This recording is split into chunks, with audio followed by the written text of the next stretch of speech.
Hey, everybody. Welcome to this next episode of Paranormal Peeps podcast.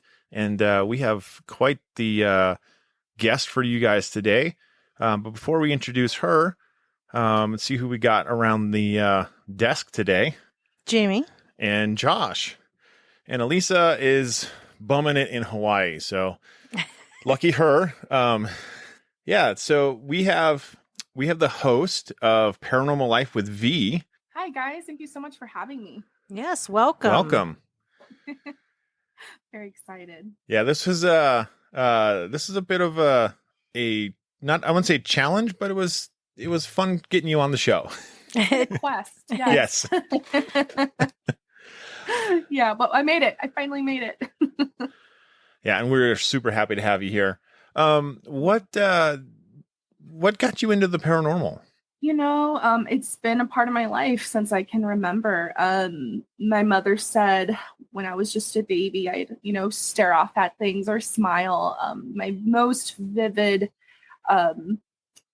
recollection I have communicating with spirit was when I was about 3 years old, living in Denver. We had this big 2-story Victorian home, and I would like to play downstairs. And downstairs is where my friend, I used to call him Bob, would be. He was like this really sweet older man. I thought he used to stop by, was like a neighbor. I was so young, didn't really, understand, but I knew that he was there, and he would, give his little hellos and whatnot. But, growing up, I experienced so many things on every level, from very playful spirits, good spirits, to very malevolent, at times demonic things. So it's been a journey, but I'm also obviously a medium. If you couldn't tell by now, being able to see and communicate with spirit all my life. I'm also a empathic intuitive, and it's been, like I said, a journey, but I think it's been something that has been more than that to me, because it's like coming out of a closet in a way that I've repressed it for so long. And I think many people who are a part of the paranormal life and are very spiritual and have these abilities, I think for the most part, hide their abilities, hide their gifts, don't talk about it. So I think it's not only been a journey, but it's been a courageous step forward to telling my story. But yeah, that's probably the first time that I really remember when I first started being introduced to the spirit world, was when I was 3 years old. Wow, very young age. No kidding. Yeah. I don't remember 3, so. Yeah. I remember Colorado, I miss it. I miss it there. Being in Arizona, and I'm like, oh, I miss Denver. I had the best years of my life there. Yeah, the two states are vastly different. So different. Yes. What did your mom think? Like, if you're talking to Bob down in the basement, how did she perceive that? Growing up in a very Catholic upbringing with strict parents, I don't know how they dealt with it then. I was so young. But as I grew older, my dad would, he'd always have, still to this day, holy water on hand. So he'd bless the house. If I woke up having, which happened all the time, night terrors, or when I would feel or see things, I'd comment about it. And it wasn't like, oh, let's sit down and talk about it, sweetheart. It was more like, they wouldn't dismiss it. It was kind of like, shh, don't talk about it kind of thing. So there were times when I would get dismissed, and I wished wholeheartedly all my life that my parents would at least have that conversation with me. Then as I got older, things started to really get, I'd say that activity started getting really dark, bringing in the priests and whatnot. But still, I'm not sitting down and talking about it. It was more like, you watch too much scary movies. You bring in too much books about the occult into the home. So it's kind of like you're bringing it up upon yourself, kind of, in a way. Yeah. Now I have to say, thank God my parents aren't as closed-minded as they used to be. They're actually very proud of me, and they support the show. They support me. But growing up, yeah, it was, really scary for my parents, I think. And there's a cultural aspect to it, being Mexican American. There's a lot of urban legends that we've been brought up with, scary stories. And then when you bring in the religion with Catholicism, there's things that we're told, don't talk about this, don't have this in your home, stay away from this kind of stuff. If you're not, God will punish you, that kind of stuff. So, yeah that happened. I can understand that. I grew up Catholic as well, in a Catholic home. Yeah. And the experiences I had growing up were terrifying. Oh, wow. And it wasn't paranormal stuff either. It was just the way at least our church talked about the paranormal, very, very evil. It's there are no such things as ghosts, at least to that group. It's all demons. And so that's all evil. And so if you see somebody, it's got to be a demon, and it's, and that terrifies you as a kid when you're learning that in first communion at like 5 and 6 years old. Right. Yes. I hear you. The same thing happened with me. Same thing. And I think that's why I closed myself off so young, and why, I have friends and family who listen to my podcast and they're like, why didn't you say anything? I'm just like, I learned at a very young age not to. Yeah. I really learned not to. So. Yeah. I honestly think it's because of the TV show successes that have been going on for the last decade or 2 decades, that people feel more comfortable talking about the paranormal. They do. Because before, at least for us, like if you were talking about ghosts and stuff like that, it was, you have an overactive imagination, and you've been watching Halloween too much. Yeah, right. Oh, I heard that so many times too. But it's been actually a wonderful experience to be a podcaster and be a part of, especially on the Twitter community of other podcasters, finding so many like-minded people who have such similar stories to myself. It's wonderful. They have the same thing. There's so much more things nowadays that make people more comfortable talking about their experiences. Oh, absolutely. And knowing that there's other individuals out there as well that have had similar experiences growing up and throughout their lives and stuff, and knowing that when you're talking to these people that you're like, I'm not alone. Oh, yeah. It's a good feeling. Yeah. You're not alone. Yeah. Exactly. So, you mentioned we mentioned your podcast and stuff, but what is it that got you into doing your podcast? Why did you start it? I've always wanted to, make almost like a documentary or even write a book, but I'm not skilled on either of those levels, writing or, filmmaking. So I was like, when I heard about, how easy podcasting was, and many people started doing it during the pandemic, I think, wow, the percentage of new podcasts that were, created during that time is right. Very, very high. I think I needed something to do at that time. It was a very hard time. I started back in October of 2020. I just felt like it was time to tell my story. It just it was this calling I had to do it. And I started off not, expecting anything out of it. It just felt so good to talk about it. And it was kind of like talking to an imaginary audience that I know was there, and that I know whoever was going to hear it was going to receive it because they in some way were going to be helped by my story or be inspired by it. And no matter how many people that reached, I was just like, I want to continue to do this. I want to continue to do this stuff and bring on people who've experienced encounters and who have been chastised and, been the black sheep of their family for so long, because people think they're odd and, abnormal. So I just find it as like, I look at it as like a lighthouse, my podcast, people navigate toward it who are, either stuck in that darkness or have been in that place. And it's, there's always that light at the end of the tunnel. We're not alone in this world. Absolutely. That beacon of light for others out there, other individuals going through the same things. I love it. That's amazing. I love that. Yeah, thank you. So Thank you. who has been your favorite guest or guest spot that you've done? Oh man, oh no. I've had so many. You know what? I love that each and every person has had, when it comes to cryptids, my friend Asher's has had like the best stories. And she loves to talk about Mothman. She's like the Mothman expert. When it comes to, just different experiences, ghosts, doppelgangers.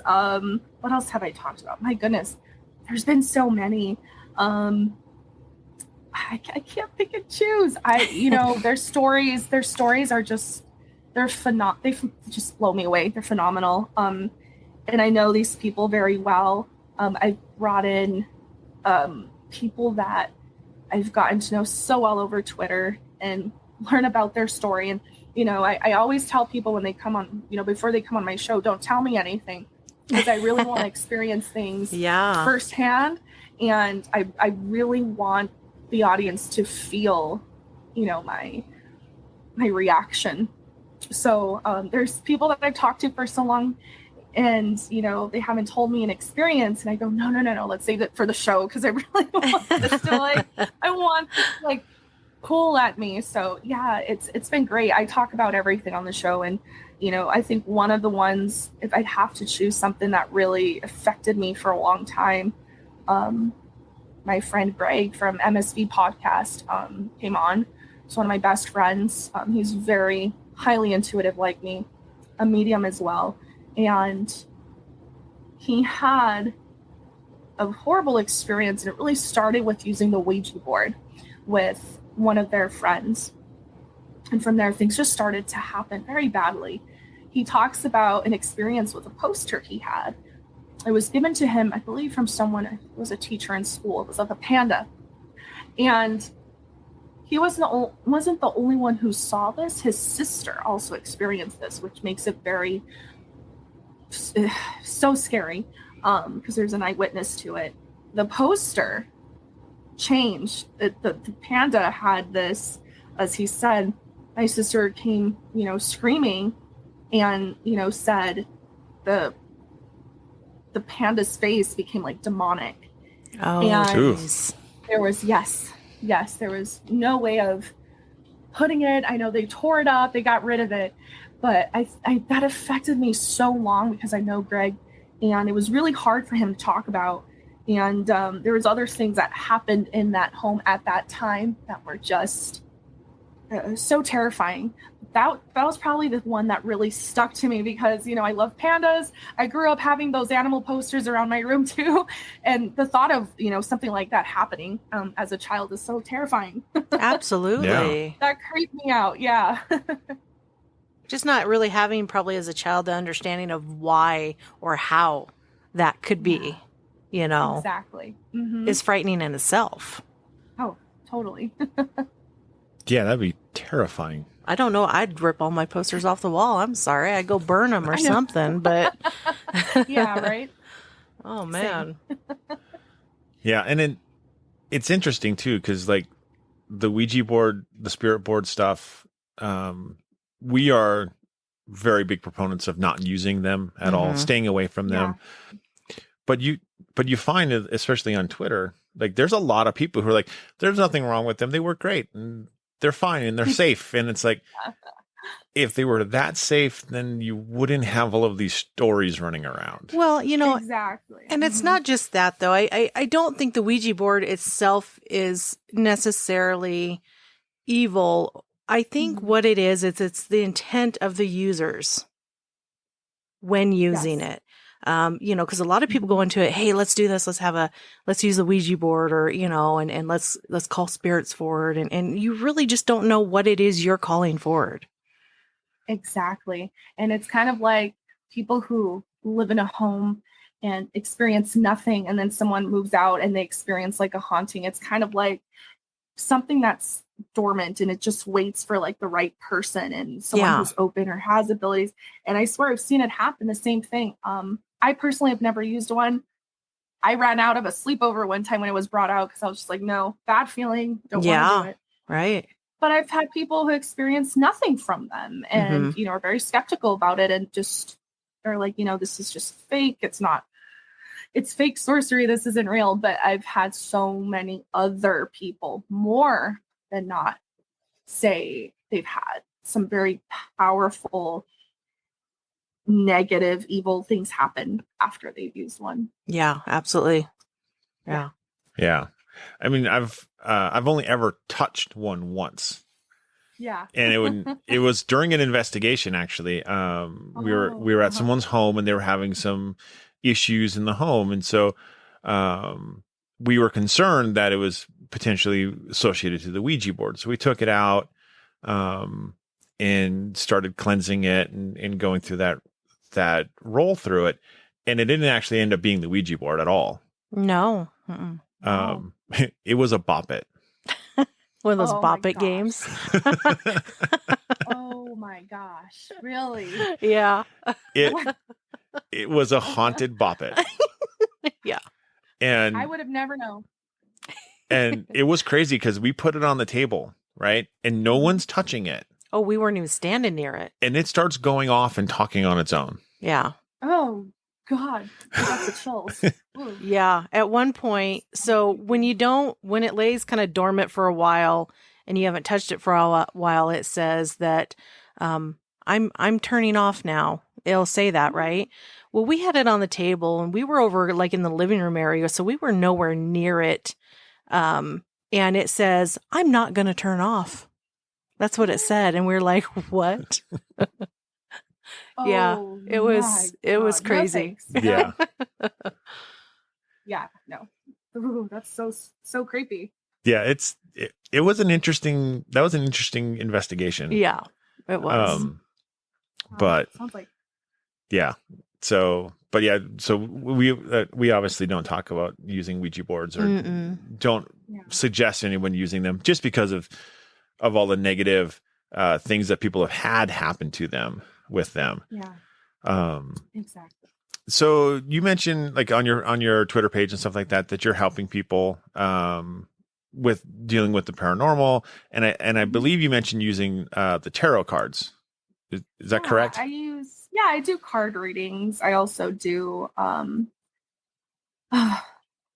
spirit readings, so mediumship, I'll channel as well. But tarot cards is crazy because, and a lot of people, I've seen there's so many groups on Twitter who are just like, they go at each other and they're just like, you're not a true tarot reader if you haven't done this. So I've been self-taught. I don't do traditional tarot. I just do my own way of reading, the way that I've been guided by spirit to do. And it's my favorite thing to do. I absolutely love it. I'm very careful with it. But yes, I do that.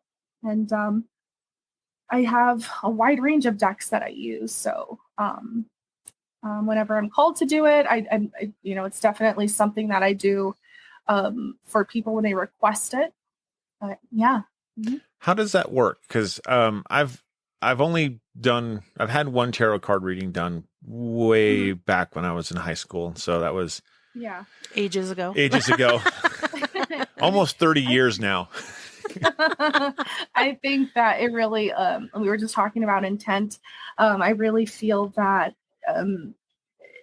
it really depends on the reader and the person who is going and asking questions. So I think for me, I really started off small. You do readings for your friends and your family, and then it's like people start referring you and you get a bunch of other clients. But I don't know. It was really, I'll tell you, it was a great tool to help me open up my abilities a lot more, to be honest with you. And I'm really grateful for that. I really started with using an Oracle deck. I really like to use Oracle cards. That's my favorite. But what are those? What are Oracle cards? So that is more, I'd say, about life changes and more matter of fact things. It's more of the journey. And tarot's like very on point and like in the moment. And I don't know. I feel there's a difference personally. When people are coming to me with life questions about career or relationship or life path or life journey, I'll do a full spread for them, which is usually like a 10 to 12 card spread, depending. But it is about the experience for me that I enjoy. I enjoy how the cards just fall in order for people. And I always tell my clients, this is what you need to know right now. And the future is so subjective. And by no means do I like to call myself a psychic, because I myself cannot foresee the future. I do not like to tap into people's emotions and read them. It's kind of like reading through someone's journal. It's just not a right thing to do. It's personal. So I always tell my clients, like live in the moment. The more we worry about the future, like I said, it's so subject to change. It's all about our life choices, but I love people peace after, it's, you get the reading that you need, what you want. People expect certain things, and sometimes you just get what you need. Absolutely. Absolutely. Yeah. I mean, so is there I know like client, whoops, sorry. I want to say patient-client confidentiality, but that's not quite the same thing. Yeah. But is there a story you can share about a tarot reading that was, particularly meaningful or exciting that happened? I like when I get those readings that are, forcing a pregnancy, especially from a couple who have struggled so much and had so much heartbreak through it. Or, it's hard. Of course, no one wants to give a bad reading, but also seeing that even though they go through probably a very hard, traumatic phase in their life, but seeing all the good that's coming from that. And just, I think what it gives to me from readings is seeing that things just always work out. There's just this circle and things flow the way that they need to, but I think my favorite, it's not a tarot reading, but one of my favorite readings I've done, it's very recently. There's a very sad case, and in fact, it made the news here in town. This really young man was run over, killed. It didn't come out that he was run over, but when I made contact with him, I had his grandmother reach out to me. I used to see her daughter as my client as well. Grandmother reached out to me, really wanted to make contact with her grandson, said he was killed by this woman. And when I made contact with him, there was all these pieces that came together. And she was just like, this hasn't even this hasn't been made public. You're talking about things that, were said in the report. And I think when I get those readings and people confirm and validate me, it makes me feel like, wow, wow, because there's times when I think, I don't know if this happens to many other intuitives and sensitives, but you do have doubt. And sometimes like, man, that rate sounds way off, but I've learned to try to dismiss that. But when she felt so validated, and when she knew that this wasn't an accident, and also how there was no pain. I'm sorry, I get so emotional because he was such a good person. He was so young. He was taken so young. But especially when I do these spirit readings for people and I do make contact with the other side, the amount of peace that I channel from them, because they're in another place, they're in the afterlife, and channeling how I'm so sorry. There are no words, She wanted to know if he was at peace. And I said, of course he is, he's feeling this right now. And, I'm overwhelmed with that feeling. Like, oh, it's the most beautiful feeling of all.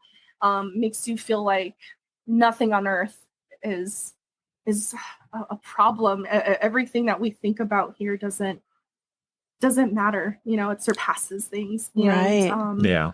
giving her that peace and letting her know certain things, like when she's sitting on the couch and that lamp next to her starts to go on and off, that's him. And she goes, oh my God, how did you know that? I'm like, he's showing me that he plays little pranks on you and goes like that to your nose. And she goes, oh my goodness, that was him. So that was probably my favorite one. It was a very emotional reading, and that just happened. And it was such an honor to do that for her. And because of, I have to say, because of his death, there are going to be some changes in laws here in Arizona. So I'm very proud of his family for really,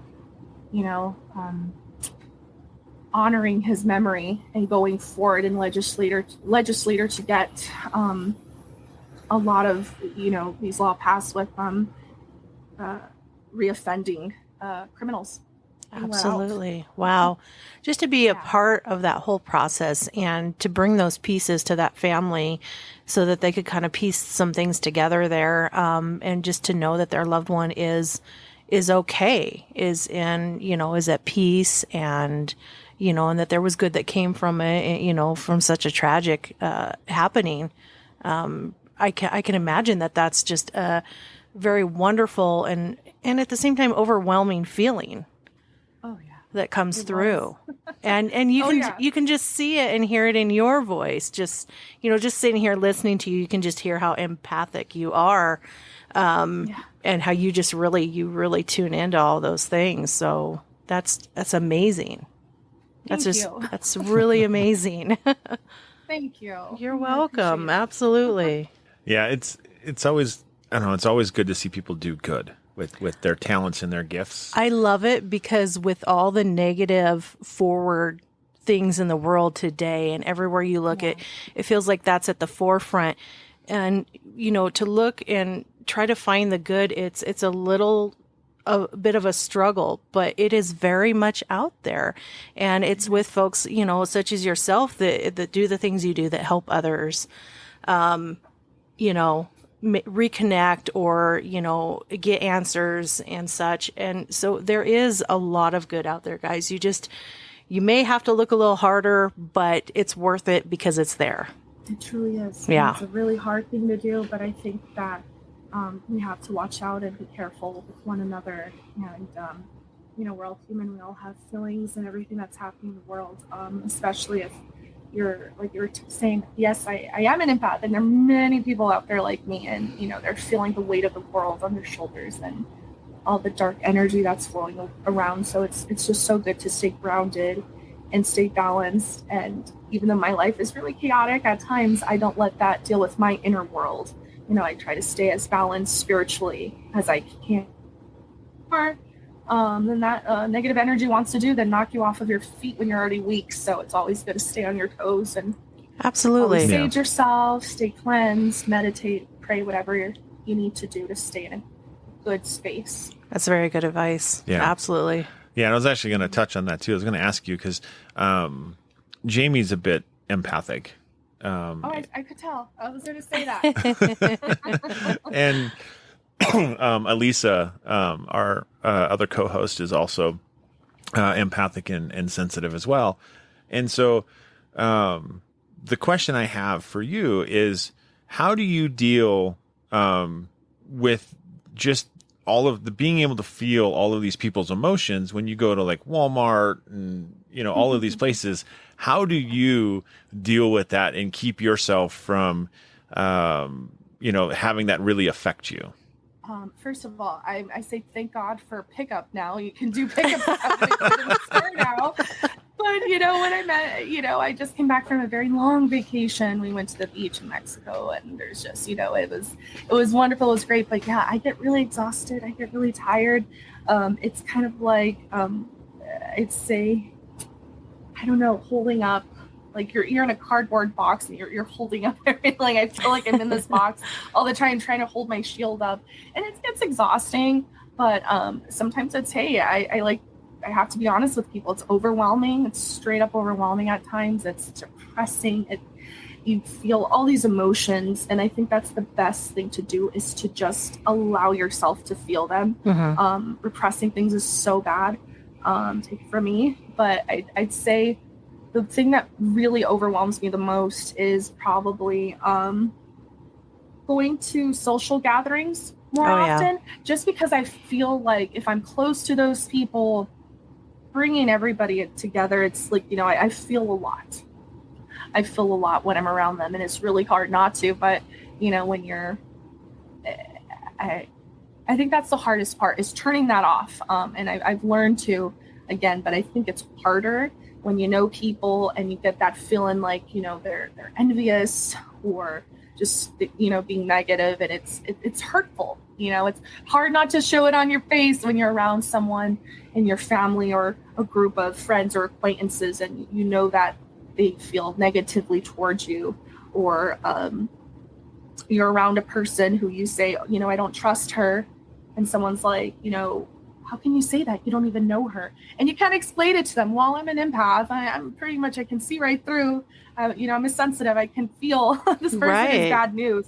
You know, you can't explain that. So I've lived and learned through my experience, just, you know, keep things to myself, certain things. But, you know, at that time, when I do feel overwhelmed, you know, it's really good to just, you know, again, center, breathe. I breathe like crazy. I do a lot of breathing exercises and, you know, surrounding myself in my own personal shield.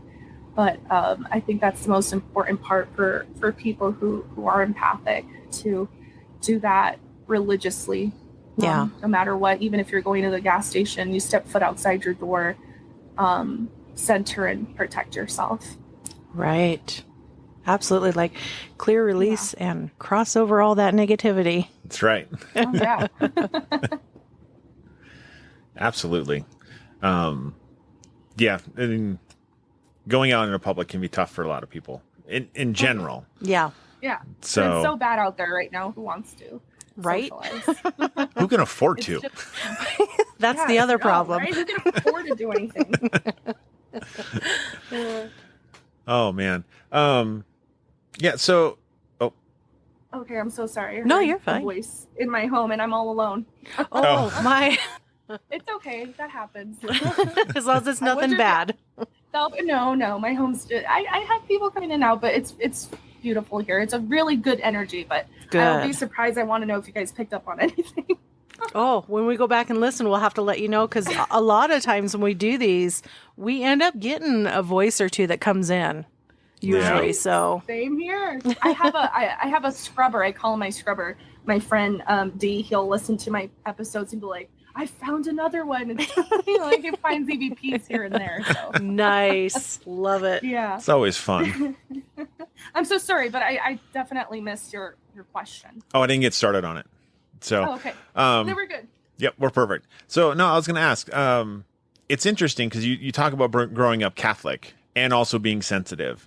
It's interesting when you look at religion and the paranormal. So I was just wondering, how has you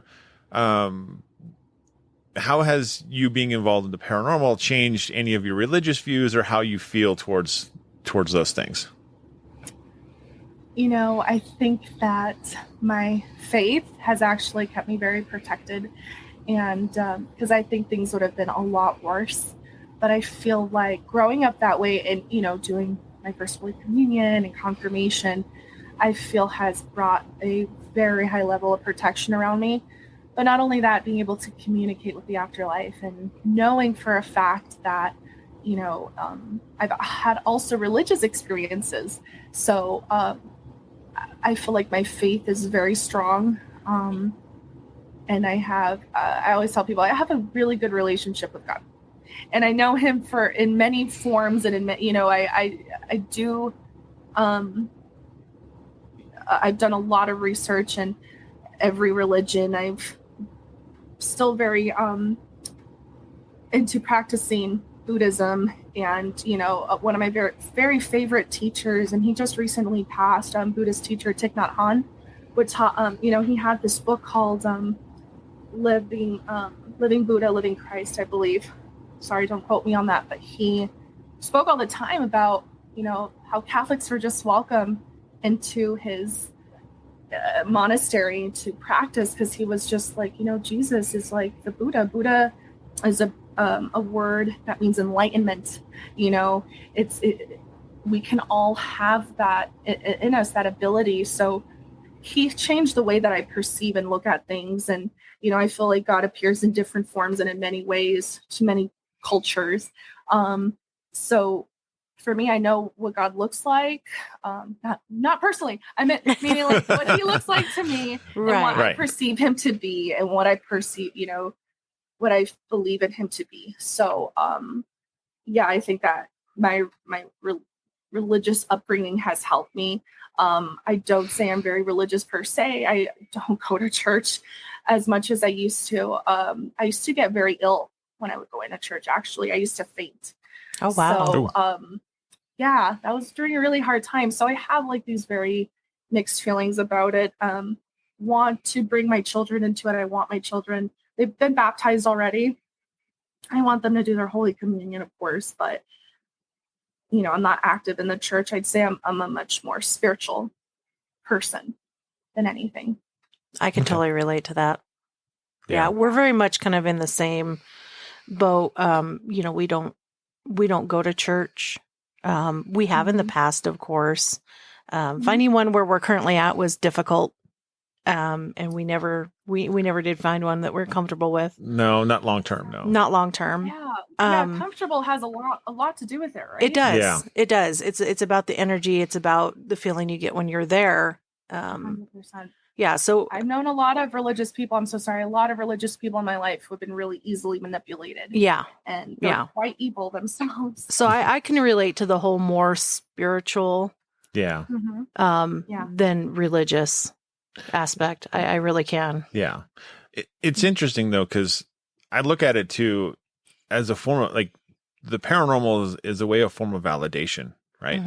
Because the one thing that religion usually teaches is that there's something after this life, and people are like, well, you can't prove that there's life after death. And it's like, but if I can talk to a spirit and these spirits are talking to us, that pretty much proves that there's something after this. Yes. Yeah. Yeah. Exactly. And, skeptics will be skeptics if they, stay. I've known people to change their views, but, I've learned to just stop fighting with people like that and try to, convince them. It takes so much out of me. And it's if it's not there, if it's not right in front of them, there's nothing that I can do. Well, and even sometimes when it is staring them right in the face, they just, you got those closed-minded skeptics. You got open-minded skeptics that are like, okay, I don't really think so, but there could be something, right? But then when you got the closed-minded skeptics, it's like, don't bother butting heads with them because it's just, and we're not out there to convince anybody ourselves either. Yeah. Everybody has their own journey. Exactly. They have their own journey. And I have a lot of skeptical people as well. And they know how I am and what I do. And they still, make those comments or say things. Of course. Just ignore them. Just ignore them. Right. It doesn't make them bad people or anything. No. Dismiss it. Exactly. So, you've already touched on a handful of like paranormal experiences, doing mediumship and some stuff back in your past, but what is one event that is the most memorable to you, either positive or negative, whichever way you like to go with that? Man, wow. I think just because I have a whole bunch of things that I'm feeling right now. Let's talk about, I'll bring that up. So growing up, I think it was during that time that I was actually in catechism school. I was going to catechism, and I didn't realize this until just recently, the past year or two. Wow, the activity in our home really amped up before I really made my first Holy Communion. I was sleepwalking a lot. So I'd wake up and I'd always end up in the bathroom with the lights off, and I'd be standing in front of the mirror. So I'd kind of just like wake up and I'd just like run back to my room. And there were things that would always happen at night. And it was mostly the whole wake up, have a night terror, felt something in my room, felt something holding me down in bed. I could down, not being able to scream. Those things happen. And I would see like these little circular, furry, dark, shadowy things. It was like one time actually when it darted across the room and it went under my sister's bed where she was sleeping, because we shared rooms. And when it did that, it made like this when I get goosebumps, like sinister laughing. Oh, while it did that. And I think that was also the period of my during that period that I saw in Spanish we call them duendes. They're like dwarfs. People call them part of the fae. But it was during the day. I was at home. It was me, my mom, and my sister there. We're doing chores. My mom was like, hey, I need you to dust the living room. So I get the pledge bottle. I shake it. The top of the bottle rolls under the couch. So I get down on my hands and knees. I look under and I see it. It's small. It's this old man's face. I'm getting chills. And it has like very raggedy clothes on. And I scream and I kind of just like backpedal on my hands. And my mom comes. I was just like, I saw something under the couch. And, at this point, my mom was just like, be quiet. What are you talking about? She looked under the couch. There was nothing there. And it was so scary. I dreamt of it for a full week. And it appeared in like garden gnomes. So there was an episode of Goosebumps that I refuse to watch to this day with garden gnomes, just because I had that recurring dream for like a week. Right. And it's a very weird thing to confirm that I did see this. My mom told me just a couple years ago that she actually had a dream. It was during the same time. I wonder if she actually dreamt of it that night. But she said, I had a dream. We were in the house, in the same exact house, and there behind the TV set was this old man, a small little old man, and he like peeked behind the TV and looked, and that when she described him to me, it was the same thing that I saw. Wow. So for my mom to dream it and to describe the same thing that I saw, it terrified me. Absolutely. It terrified me. Yeah. So I'd say that period of getting receiving my first Holy Communion, that was a very, I call it the time in life where I was terrorized, I still don't know fully to this day what it was, but I do know it was because, I was trying to get in there before I really did receive that, I guess, what do you call it? Just like this religious bestowment of, I don't know, protection. But it really amped up for sure during that time. It was a very scary time. That would be very traumatic. I can't even imagine that. And just to have that validation, like your mom telling you all these years later that, hey, look, I saw this and this is what it looked like. And you're like, oh my word, it's exactly what I saw. Also, right. It also angered me because I was like, it would have been nice for you to tell me. Right. But I just think my parents always reacted in anger because they were scared. And which a lot of parents do with these kids, they just dismiss them. And I think they're afraid. Yeah. I would say that's very accurate. Well, and I think a lot of people are still very terrified of the paranormal. Well, just of the unknown itself. Right. Yeah. And so, it's like, it's easy to say, well, yeah, that's nothing. Just go back to sleep. Like there's nothing going on. Exactly. And sometimes kids, like especially younger kids, can be very impressionable in that avenue. And so there's a sense of protection you want to give them, because you don't want to fully validate what they're seeing and feeling, because you don't want to freak them out. In the same token, we don't want to freak ourselves out too. Yes. Yeah. I say that's accurate. Blame on them, Exactly. Yeah. That's the worst part, is when they blame you for it. That would be difficult. Yeah. Confusing and difficult. Yeah. For sure. Yeah. It has been. So, I don't know if if you have or not, but have you ever been on a paranormal investigation? I have never been in a paranormal. It's something that I've always thought about doing, but then, having kids and, knowing how sensitive I am, I know I protect myself, but it's never a guarantee that you're not going to bring something home. Knowing my kids are both sensitive as well as I am, I do my best to shield them from that as best as I can. Some things, still get in and not get in, but, try to make themselves known. But I think that it's something that me and my husband want to do someday. There's many times where I guess I've, I mean, I used to do house cleansings, not investigations per se, but I'd go and do house cleansings. And my cousin went with me one time and she wanted to bring her little digital recorder and she wanted to check for EVPs after. And I believe that was the time where my arm caught on fire out of nowhere. It was really before I even entered the home. Something just really didn't want me to go in as I was saging.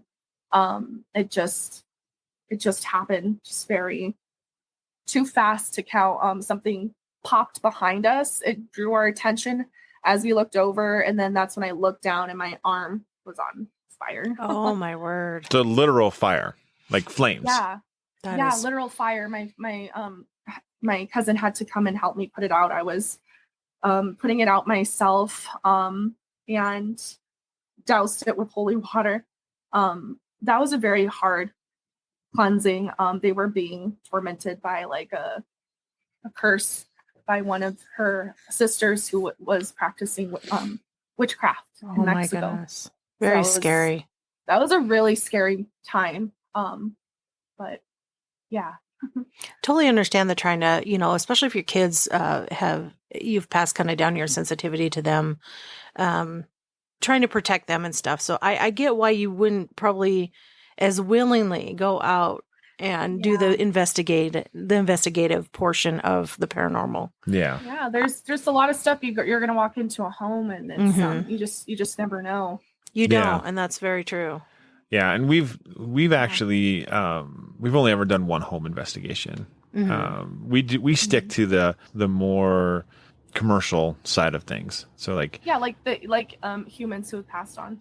Yep. Yes. Exactly. Yeah. And not that we don't run into the other non-human we just things. don't seek them out. Yeah. Yeah. That is perfect. Yep. That's exactly what I say. Don't seek it out. That stuff. No, don't seek it out. It doesn't mean you're not going to run into it, but don't go looking for it. Yeah. Exactly. Yeah. So if there was one place that you'd want to go investigate, whether it's in the U.S. or abroad, where would it be? Where would you love to go? Oh my goodness. Oh, you're talking about a true, like I mean, that one person that loves all those investigative, ghost hunting shows. Man, there's so many of them, but let me think about that. I'm not too far from Tombstone and I love Tombstone. I'd love to do an investigation there. Oh, we would too. We've been a couple times. Yes. Yeah. Oh, that's wonderful. Next time you guys are in town, call me. Definitely. There's something I have with old Hollywood. I get so drawn to that, and I just want to, making contact in those haunted homes. That there's so much history there, and I just get so caught up in those ghost stories where old starlets are, old Hollywood starlets are still haunting and you still see them, the woman at the Hollywood sign. Wow. That's just. Oh yeah. Yeah. I remember that story. Yeah. There's this fascination with, the old time, black and white movies and the Hollywood era and, back then. And really the golden age of cinema, right? Oh yeah. Right. 100%. Because you get into what? 100%. I mean, Lucille Ball will be in the end of that, but you get into like Clark Gable, the Black Dahlia. Yeah. That. Yes. Oh, fascinated by that. All of those stories. I was very, even to this day, just very, just enraptured with like the whole Sharon Tate. Oh, yeah. Not just her murder, but just her herself. I just was like, I'd love to maybe communicate with her someday. I don't know. That was just something that would be amazing. Yeah. Yeah. Find out the truth behind it if she would tell you. I think there would be a part of her that would really open up to me. I don't know why I've always felt that way, but I do think she'd tell me.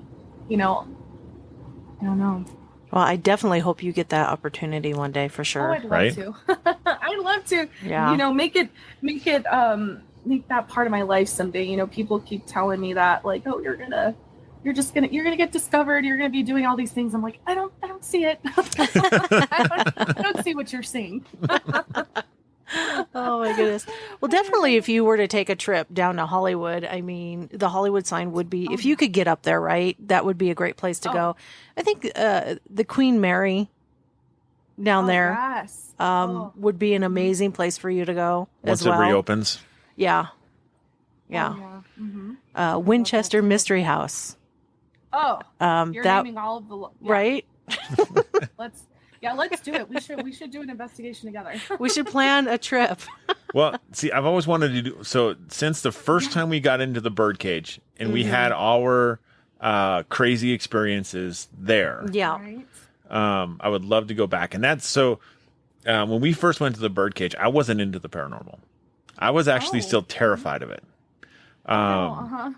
And so, but we were in there and we went through 2 sets of batteries inside the birdcage theater. Lithium batteries, brand new. Whoa. Yeah. And then when we walked out and got back onto the street there, it went full power. Yeah, the power came back to the batteries.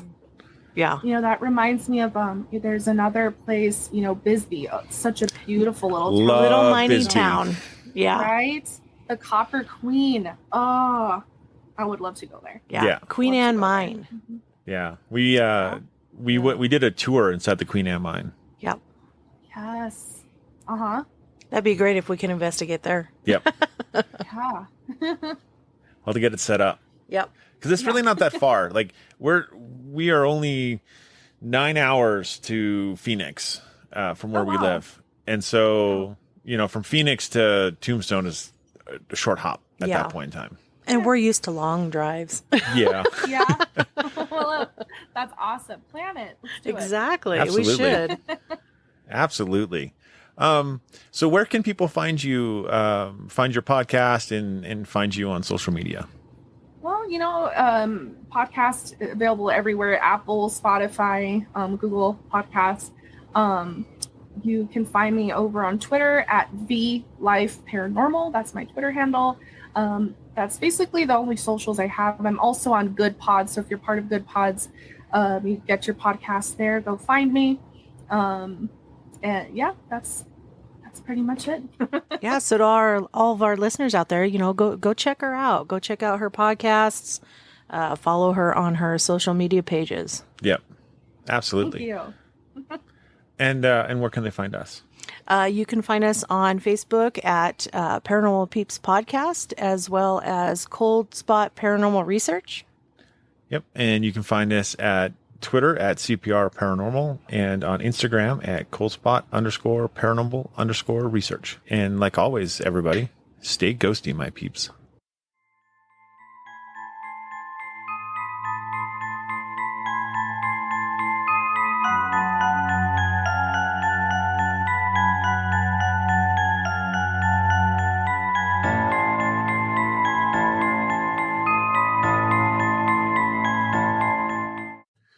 Thank you for listening to the Paranormal Peeps podcast. You can find us on social media at Twitter at CPR Paranormal, on Facebook at Paranormal Peeps Podcast and Cold Spot Paranormal Research. And you can find us on Instagram at coldspot_paranormal_research.